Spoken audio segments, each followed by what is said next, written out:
Hello friends, welcome to my channel logic समझो। आज की इस वीडियो में हम जानने वाले हैं कि इंडेक्सिंग के लिए आपको कौन सी कॉलम सिलेक्ट करनी चाहिए और कौन सी कॉलम इंडेक्सिंग के लिए बेस्ट नहीं है। साथ ही साथ हम देखेंगे कि इंडेक्सिंग के लिए वो कौन से ऐसे केस है, कंडीशंस है जिसमें अगर आपने सही तरीके से इंडेक्सिंग लगाई तो आपको उसका रिस्पॉन्स काफ़ी अच्छा मिलेगा। और कई ऐसे सिनेरियोस है जिसमें अगर आपने इंडेक्सिंग लगाई भी है फिर भी आपको जैसा चाहेगा वैसा रिजल्ट नहीं मिलेगा। तो वो सारी चीज़ें हम आज के इस वीडियो में देखने वाले हैं। बट वीडियो को शुरू करने से पहले मैं आपको पूछना चाहूँगा कि क्या आपको ये पता है कि इंडेक्सिंग ऐड करने से क्वेरी फास्ट क्यों हो जाती है। हम इंडेक्सिंग तो लगाने वाले हैं और कॉलम ढूंढने वाले कि कौन सी कॉलम में हमको ऐड करना चाहिए, बट इंडेक्सिंग लगाएंगे तो वो क्यों फास्ट होगी। अगर आपको ये चीज़ नहीं पता है तो मैं आपको रिक्वेस्ट करूँगा कि आप मेरा पिछला वाला वीडियो देखिए जिसके अंदर हमने रियल वर्ल्ड एग्जाम्पल के साथ बहुत ही आसान शब्दों में, आसान भाषा में उसको समझा है एक एग्जाम्पल के साथ, जिससे आपके सारे डाउट्स उसके रिगार्डिंग क्लियर हो जाएंगे। उसके बाद ये वाला वीडियो आपके लिए बहुत ही ईजी रहेगा समझने के लिए। ठीक है, तो ज़्यादा टाइम नहीं लेते हुए इस वीडियो को हम शुरू करते हैं। देखिए, जब भी बात आती है इंडेक्सिंग की तो ज़्यादातर डेवलपर सीधा डेटाबेस की स्कीमा के बारे में सोचते हैं और वहीं से सोचते हैं कि कौन सी कॉलम उनके लिए सही है इंडेक्सिंग के लिए, जो कि गलत है। अब जैसे कि स्क्रीन पे देख रहे हैं उसमें लिखा है कि start with query not table. जी हाँ, तो इसका मतलब ये है कि जब भी आपको लगे कि आपकी कोई क्वेरी स्लो है, आपको परफॉर्मेंस डाउन हो रहा है और आपको इंडेक्सिंग लगानी है, तो सीधी स्कीमा मत देखिए। स्कीमा से वो एक्यूरेटली मेजर नहीं हो पाएगा और आप जजमेंट नहीं ले पाएंगे कि कौन सी कॉलम सही है। तो सॉल्यूशन क्या है, आपको सबसे पहले आपकी एप्लीकेशन या जो आपकी वेबसाइट जो भी है उसकी स्लो क्वेरीज फाइंड करनी है। आपकी वो कौन सी स्लो क्वेरीज है, उनका पैटर्न क्या है, वो कैसी क्वेरी है, उसमें स्ट्रक्चर कैसा है, मतलब नॉर्मल क्वेरी है, जॉइन है, वेयर है, कितने डेटा इन्वॉल्व है, वो सब आपको पहले चेक करना है। तो उसके बेस के ऊपर ही आपको इंडेक्सिंग के बारे में सोचना है कि कौन सी कॉलम पे आप लगाएंगे। ये नहीं कि पहले सीधा आपने डेटाबेस की स्कीमा देख ली और उसके बेस पे आपने इंडेक्सिंग डाल दी। क्वेरी हमेशा डेटाबेस की स्कीमा के अकॉर्डिंग नहीं, बट क्वेरी की जो पैटर्न रहती है उसके अकॉर्डिंग लगती है। ठीक है, आगे देखते हैं कि आज की वीडियो में क्या हम कवर करने वाले हैं। तो जैसे कि मैंने बताया कि इंडेक्सिंग करने के लिए वो कौन से केसेस होने वाले हैं जो आपको यूज़फुल रहेंगे, मतलब कि ऐसे कौन सी केस है, कंडीशन है जिसमें अगर आपने अच्छे से इंडेक्सिंग ऐड करी तो उसका बेस्ट रिजल्ट आएगा। दूसरा हमारे पास है कि इंडेक्सिंग कहाँ अप्लाई होनी चाहिए, मतलब कि कौन से कॉलम में। दूसरा उसके बाद है मिसकंसेप्शन और कहाँ पर ये नहीं होनी चाहिए। तो ये सारे पॉइंट हम आज की वीडियो में कवर करने वाले हैं। तो पहला टॉपिक है इंडेक्सिंग जो भी केस में बेस्ट रिजल्ट देती है, तो वो कौन से केस है, मतलब कि कब वो एक्चुअली हेल्प करती है हमको। उसमें सबसे पहला है लार्ज टेबल, मतलब कि अगर आपका कोई मॉड्यूल है, कोई डेटाबेस के टेबल है जिसमें डेटा का वॉल्यूम ज़्यादा है, तो अगर उस केस में अगर आपने सही से इंडेक्सिंग ऐड करी तो आपको उसका बेनिफिट ज़्यादा दिखेगा, मतलब नोटिसेबल दिखेगा। अगर आपका टेबल बहुत ही छोटा है, मतलब उतनी ज़्यादा रिकॉर्ड नहीं है, तो उसका जो इम्पैक्ट आएगा कि इंडेक्सिंग नहीं है और इंडेक्सिंग ऐड आपने करी, तो उन दोनों के बीच में जो आपको इम्प्रूवमेंट दिखेगा वो स्मॉल टेबल उतना ज़्यादा जस्टिफाई नहीं कर पाएगा। बट अगर आपके पास बहुत बड़ा डेटाबेस है, मतलब टेबल के रो के नंबर ज़्यादा है, तब आपकी क्वेरी स्लो होगी और उस केस में अगर आप ऐड करते हो इंडेक्स तो उसका जो डिफरेंस आपको मिलता है उसके रिस्पॉन्स में वो नोटिसेबल रहेगा। तो ये हमारा पहला केस है, मतलब कंडीशन आप बोल सकते हो, जिसमें अच्छे से और करेक्टली इंडेक्सिंग ऐड करने पे आपको काफ़ी अच्छा रिजल्ट मिलता है।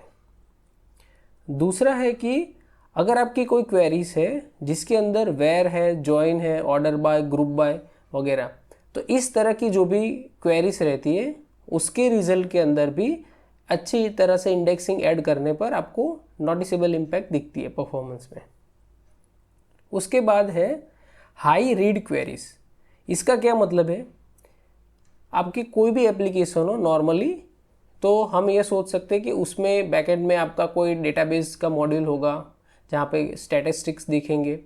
उसके बाद मान लो कोई मॉड्यूल्स का लिस्टिंग पेज है, या फिर मान लो आपने कोई फंक्शन बनाया है या कोई कंट्रोलर है आपका जो एज ए एक्ट करता है एपीआई में, और तो उसकी जो भी क्वेरीज इंक्लूड है वो एज एन एपीआई एक्सपोज किया हुआ है। तो उसके बाद है कि कोई मॉड्यूल्स का आपने एक्सपोर्ट किया हुआ है, मतलब रिपोर्टिंग कर रहे हो या उसको एक्सपोर्ट कर रहे हो, तो उसकी जो भी क्वेरीज है, तो ये सारी क्वेरीज, ये सारे मॉड्यूल्स वेरी कॉमन है रियल वर्ल्ड प्रोजेक्ट्स और केसेस में, जहाँ पर अगर आप अच्छे से इंडेक्सिंग करते हो तो उसका डिफरेंस अच्छा आएगा, उसका परफॉर्मेंस का जो इम्पैक्ट है वो आप काफ़ी अच्छे से देख पाओगे कि इतना परफॉर्मेंस इम्प्रूव हो चुका है।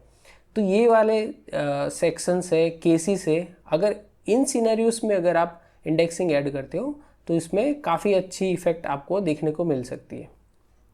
अब आगे है इंडेक्सिंग कहाँ पे अप्लाई होनी चाहिए, मतलब कि हमारा ये आज का टॉपिक है, मेन टॉपिक जिसके ऊपर ये वीडियो है, कि आपको इंडेक्सिंग तो करनी है, पर आप कैसे डिसाइड करोगे कि आपको कहाँ पे करनी है। तो उसमें सबसे पहला वेरी कॉमन थिंग कि वेयर कॉलम्स। तो आपका कोई भी मॉड्यूल हो, उसकी कोई भी क्वेरी हो, अगर उसके अंदर वेयर की कंडीशन में जो भी फील्ड है तो वो आपके लिए नॉर्मली सिलेक्टेबल है, वो कॉलम जो भी आपकी है वेयर कंडीशन में, जिस पे आप कंसिडर कर सकते हो कि आपको इंडेक्सिंग लगानी चाहिए। जैसे यहाँ पर एग्जांपल है कि यूज़र्स की क्वेरी लग रही है जिसमें ईमेल एज ए फील्ड है वेयर की कंडीशन में, तो अगर आप इस केस में ईमेल की कॉलम को कंसिडर कर सकते हो इंडेक्स के तौर पे। दूसरे में है कि ऑर्डर्स के टेबल में से ऐसे फॉरेन की यूज़र आईडी फील्ड है जिससे हम वेयर कंडीशन लगा रहे हैं, तो इसके अंदर भी user ID as a foreign key जो है उसको आप इंडेक्सिंग के लिए कंसिडर कर सकते हो। दूसरा है जॉइन कॉलम्स। जॉइन के लिए नॉर्मल सी प्रैक्टिस है कि जब भी जॉइन लगता है तब आपको उसके जितने भी जॉइन के फील्ड है दोनों साइड लेफ्ट और राइट, तो वो दोनों मेक श्योर करो कि उसके ऊपर आपने इंडेक्सिंग लगाई है। दोनों में से एक नॉर्मली रहता है कि एक टेबल की प्राइमरी की रहती है जो ऑलरेडी डिफ़ॉल्ट रहती है उसके अंदर इंडेक्सिंग, और दूसरी आपकी कोई ना कोई दूसरे टेबल की फॉरेन की रहती है। तो आपको मेक श्योर करना है कि उसके ऊपर भी इंडेक्सिंग लगी हुई है। जैसे यहाँ पे एग्जांपल दिया हुआ ऑर्डर्स का यूज़र के साथ जॉइन है, तो उसमें यूज़र आईडी जो है वो एज ए फॉरेन की है, तो उस पर आपको लगाना चाहिए।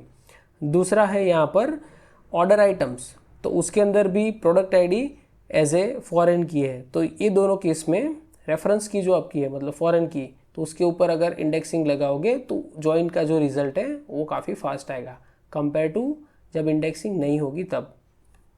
नेक्स्ट है ऑर्डर बाय कॉलम्स। तो अगेन ऐसा है कि बड़ा डेटा है, कोई रिजल्ट सेट जो रिटर्न कर रहा है डेटा बहुत ज़्यादा, और उसके ऊपर सॉर्टिंग भी लगा हुआ है, तो डेटा आ गया है बट वापस से उसके ऊपर सॉर्टिंग करना है। तो उस केस में अगर कोई फील्ड है जिसके थ्रू आप सॉर्टिंग कर रहे हो उसके ऊपर इंडेक्सिंग लगाओगे तो अगेन आपका जो क्वेरी का टाइम है वो और कम होगा। जैसे कि यहाँ पे आप देख सकते हो सॉर्टिंग हमने लगाई हुई है डिसेंडिंग ऑर्डर में, और फील्ड है क्रिएटेड एट, तो ये एक अच्छा कॉलम है जिस पे आप कंसिडर कर सकते हो। दूसरा है प्रोडक्ट्स के लिए, जिसमें हमने प्राइस के ऊपर से असेंडिंग ऑर्डरिंग की है, तो ऑर्डरिंग के लिए भी जो फील्ड यूज़ होते हैं वो भी अच्छे कैंडिडेट है जिसके ऊपर आप इंडेक्सिंग लगा सकते हो। नेक्स्ट है ग्रुप बाय कॉलम्स। तो अगेन ग्रुपिंग के लिए भी ऐसा है, ज़्यादातर केस में हम ग्रुप बाय करते हैं तब हमारे पास कोई ना कोई फंक्शन यूज़ हुआ होता है एग्रीगेट, तो उसका कोई रिजल्ट हमको शो करना होता है। तो अगेन उसके लिए भी अगर हम जो कॉलम यूज़ कर रहे हैं जिससे ग्रुप कर रहे हैं तो उसको इंडेक्सिंग लगाओगे तो वो ज़्यादा फास्ट रहेगा। और उसके आगे का है यूनिक वैल्यूज़। अब ये बहुत अच्छी चीज़ है समझने के लिए कि ऐसे भी फील्ड्स होते जो रेफरेंस की नहीं होते, प्राइमरी की नहीं होते।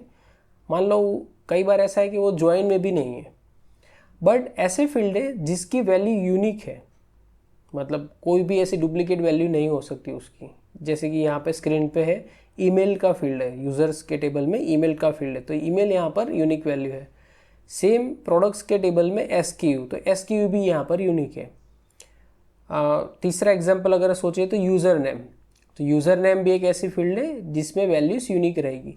तो कोई टेबल है जिसके अंदर ऐसी यूनिक वैल्यू है तो वो भी एक अच्छा सिलेक्शन है इंडेक्सिंग ऐड करने के लिए। जितनी यूनिक वैल्यूज़ रहेगी और उसके अंदर आपने अगर इंडेक्सिंग लगाई तो उसकी सिलेक्ट की क्वेरी जितनी रहेगी वो फास्ट रहेगी। अब तक हमने देखा कि ये कौन से ऐसे फील्ड्स थे कॉमनली कि अगर आपकी क्वेरी में वो वाले फील्ड्स है तो आपको कंसिडर करना चाहिए कि उनको इंडेक्सिंग ज़रूर लगाएं। अब नेक्स्ट में है कि कब आपको अवॉइड करनी चाहिए, मतलब वो कौन से केस है, कौन से कॉलम्स है जहाँ पर आपको कंसिडर नहीं करना चाहिए इंडेक्सिंग। ठीक है, तो उसमें क्या है, फ्रीक्वेंटली अपडेटेड। अब ये क्यों ऐसा कहते हैं कि फ्रीक्वेंटली अपडेटेड पे नहीं लगाना चाहिए, तो समझिए जब भी इंडेक्सिंग क्रिएट होती है तो वो पर्टिकुलर फील्ड की जो वैल्यू रहती है उसकी एंट्री भी एज ए इंडेक्स में स्टोर होती है। मतलब इंडेक्स की भी एक सेपरेट एंट्री बनती है जो टेबल में जो है रो उसके अलावा भी, मतलब इंडेक्स भी एक वैल्यू एक जगह होल्ड करती है। अब क्या होगा अगर आपने ऐसी कोई कॉलम पे इंडेक्सिंग लगा दी जो फ्रीक्वेंटली बार बार अपडेट होती है। अगर ये एग्जांपल देखो तो उसमें क्या कर रहे हैं हम, जब भी यूज़र लॉगिन होगा तो उसका लास्ट लॉगिन का जो फील्ड है हम अपडेट कर रहे हैं, और दूसरे केस में ऑर्डर का जो अपडेटेड एट फील्ड है उसको भी अपडेट कर रहे हैं। तो जाहिर सी बात है ये दोनों फील्ड ऐसे जो बार बार मतलब frequently compare to other fields ये ज़्यादा अपडेट होते हैं। तो अगर इंडेक्सिंग लगाई हुई है और ऐसा कोई फील्ड है जो बार बार अपडेट होता है तो हर अपडेट पे, हर चेंज पे उसकी इंडेक्स भी अपडेट होगी। अब क्यों ऐसा कहते हैं कि नहीं करना चाहिए, क्योंकि इसका कोई मतलब नहीं रह जाता। इंडेक्सिंग से जो आपको बेनिफिट मिलना चाहिए सिलेक्ट के ऊपर उससे कई ज़्यादा इसका एक्सपेंस बढ़ जाता है बार बार उसको पर्टिकुलर फील्ड को और उसकी इंडेक्स को अपडेट करने के टाइम पे। तो इसीलिए ये अवॉइड करना चाहिए कि कोई ऐसी फील्ड जो फ्रिक्वेंटली अपडेट होती रहती है तो उस पर लगाने का कोई इतना फ़ायदा नहीं रहता। अब नेक्स्ट है लो सिलेक्टिविटी। अब इसमें कई बार डेवलपर गलती करते हैं और ये इसको थोड़ा समझने में मिसअंडरस्टैंडिंग करते हैं। यहाँ पर लो सिलेक्टिविटी में कुछ स्पेसिफिक काउंट नहीं है कि कितनी वैल्यूज होनी चाहिए। जैसे कि अगर हमारे पास कोई फील्ड है जेंडर और डीबी के अंदर उसकी पॉसिबल वैल्यू मान लो 2 ही है, मेल और फीमेल, तो इसको क्या कहते हैं, लो सिलेक्टिविटी। मतलब सिलेक्ट के उसके ऑप्शन बहुत कम है, यहाँ पर 2। तो आपके पास अगर 100 यूज़र्स है, 1000 यूज़र्स है या उससे ज़्यादा भी हो सकते हैं, बट उनकी जो पॉसिबिलिटी है वो 2 ही है। तो 2 ही पॉसिबिलिटी मतलब यूनिक वैल्यू 2 ही हुई। तो उस केस में अगर आपने इंडेक्सिंग डाली तो वो रिजल्ट सेट कम करने में उसका इतना इंपॉर्टेंस नहीं रहेगा, वो इतनी यूज़फुल नहीं रहेगी।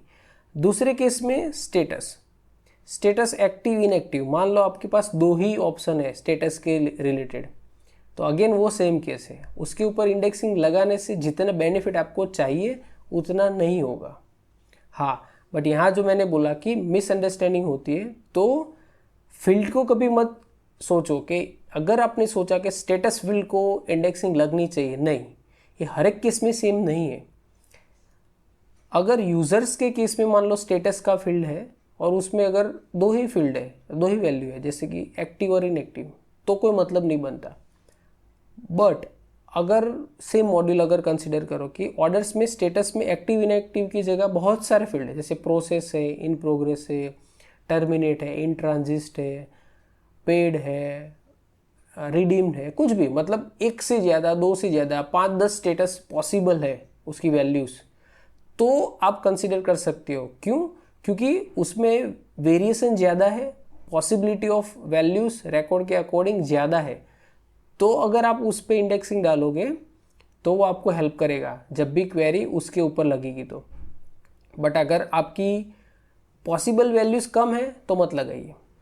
इसको दूसरे वे में ऐसा भी बोल सकते हैं कि बूलियन अगर है, ट्रू फॉल्स ही है या फिर 1-0 है, तो उस केस में वैल्यूज़ नहीं है आपके पास ज़्यादा, तो अगेन वैसे वाले फील्ड पे इंडेक्सिंग लगाने से आपको अच्छा बेनिफिट नहीं मिलेगा, तो उसको रहने दीजिए। हाँ, बट उसका एक और सॉल्यूशन है कि वो वाले फील्ड कई ऐसी क्वेरीज है जिसमें दूसरे एक फील्ड के साथ ज़रूर होंगे, जैसे वेयर की कंडीशन में स्टेटस भी होगा और उसमें कोई दूसरा फील्ड भी होगा, तो उसको आप कंपोजिट की में यूज़ कर सकते हो। अब कंपोजिट क्या है वो हम अगले वीडियो में देखेंगे, बट ऐसे फील्ड जिसमें सिलेक्टिविटी लो है, मतलब कम है, तो उसमें आप इंडेक्सिंग मत लगाइए। उसके बाद है लार्ज टेक्स्ट, मतलब ऐसे फील्ड्स जिसके अंदर जो डेटा स्टोर किया हुआ है वो उसकी लेंथ और कंटेंट बहुत ज़्यादा है। आमतौर पे ये टेक्सुअल कंटेंट होते हैं जिसमें आप वेरकेयर बहुत बड़ा लॉन्ग टेक्स्ट जिसके अंदर बहुत सारे टेक्स्ट होता है जिसकी लेंथ ज़्यादा होती है, तो आमतौर पे उसको अवॉइड करते हैं। उसका एक रीज़न होता है, अगेन जैसे मैंने पहले समझाया कि फील्ड पे जैसे इंडेक्सिंग रहती है तो उसकी भी एक सेपरेट स्पेस रहती है स्टोर करने के लिए। तो ऐसे वाले कंटेंट जब भी अपडेट होंगे इसकी लेंथ ज़्यादा होगी, तो हर एक चेंज पे उसकी लेंथ एक तो ज़्यादा रोकेगा उसके अंदर सेपरेटली, और इसके चेंज होने की संभावनाएं ज़्यादा है। तो ये दो रीज़न की वजह से जब टेक्सुअल फील्ड रहता है बड़ा तो उसके ऊपर इंडेक्सिंग नहीं लगाते, और अगर आपने लगा भी दी तो आपको उसका ऑप्टिमल जो आउटपुट चाहिए परफॉर्मेंस के अंदर वो आपको नहीं मिलेगा। तो इसको लार्ज टेक्स्ट और बड़ी ऐसी कंटेंट वाली जो भी रहती है कॉलम्स उसमें अवॉइड करिए।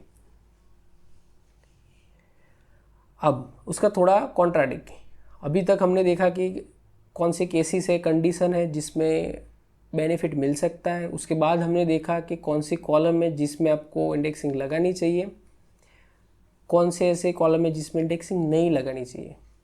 अब हम देखने जा रहे हैं कि ऐसे कौन से केस है जिसमें आपने इंडेक्सिंग लगाई भी है पर उसका बेनिफिट ही नहीं मिलेगा, या फिर इंडेक्सिंग वर्क नहीं करेगी प्रॉपर्ली भले ही आपने लगाई है।